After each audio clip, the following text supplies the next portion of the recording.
हम 5 इंद्रियों से ये काम करते हैं, उसको बुद्ध ने काम भाव कहा है। और इस काम भाव के प्रति जो हमारा काम राग है, वो अगर मिटाना है तो हमें दुनिया के वस्तुओं में सुख देखना छोड़ना होगा। और तब की बात है जो हमें अंधविश्वास में ले जाती है, ना तो इसमें सुख है, और जो हम तब करते हैं कि तब से हमारा कल्याण हो सकता है। तो तथागत ने कहा है कि तब से कोई भी बड़ा काम नहीं किया जा सकता।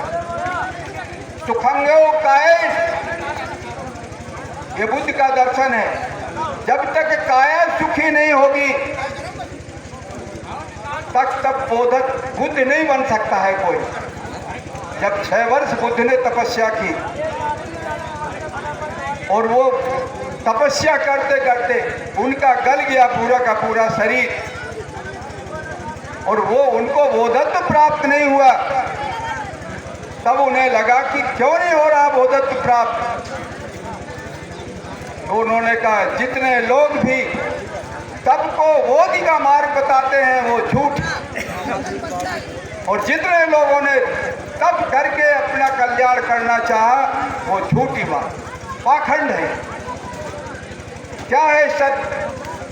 तब बुद्ध ने कहा कि जब तक काया स्वस्थ नहीं होगी, काया सुखी नहीं होगी, तब तक चित्त सही काम नहीं करेगा। चित्त और मन दोनों एक ही। चित्त और मन की व्याख्या विस्तृत है, ये अभी मौका नहीं है, लेकिन जो ये मैं बोल रहा हूँ कि जो दुनिया फंसी हुई है दो रास्तों में, एक तो सुखी जीवन, खाओ पियो और मौज उड़ाओ, इसका बुद्ध ने विरोध किया, और दूसरा तप करो, इसका बुद्ध ने विरोध किया। फिर बुद्ध ने कहा है कि मध्यम मार्ग, मेरा मध्यम मार्ग है कि ना तो वीणा का उधार दिया, नृत्य की जा रही है, तो बुद्ध कहते हैं कि तार इतने ढीले मत कर दो, काम राग में इतने मत फंस जाओ कि वीणा बेसुरा हो जाए, और शरीर को इतना मत तपाओ कि आपका चित्त ही बिल्कुल विकृत हो जाए, कुछ समझ नहीं। इसलिए मध्य में चलने की जरूरत है। बुद्ध का मध्यम मार्ग बहुत विस्तृत है और बड़ी इसकी सुंदर व्याख्या है। इससे जो ध्वनि निकलती है, जो इससे इसका आशय है, वो जब व्यक्ति के समझ में आ जाएगा तो मुझे ये लग रहा है कि वो सब के सब ये राग द्वेष मोह से मुक्त हो सकते हैं। अभी किसी ने बात की थी कि इससे हम दूर कैसे होंगे, वो भी बुद्ध ने बताया, इससे हम दूर कैसे हो सकते। लेकिन एक दिन में तो नहीं वो बात कही जा सकती, उसके लिए हमें सतत साधना करनी पड़ेगी। सतत साधना का मतलब प्रैक्टिस करनी पड़ेगी। इसमें कुछ भी ऐसा नहीं है कि जिसमें हमें आडंबर में जाना है, इसमें कुछ भी ऐसा नहीं है कि जो बिना हेतु के, सब जगह हेतु है, और हेतु के बिना कोई भी चीज अगर बुद्ध के माथे मढ़ी जाती है तो ये बुद्ध को बदनाम करना है, वो बुद्ध का दर्शन नहीं है जो बिना हेतु के है। बुद्ध के दर्शन में हेतु के बिना कुछ नहीं। ये अनर्थ ना होगा ये कहना, कर्मिन कर्म करे विधि नाना, यहाँ नहीं है ये।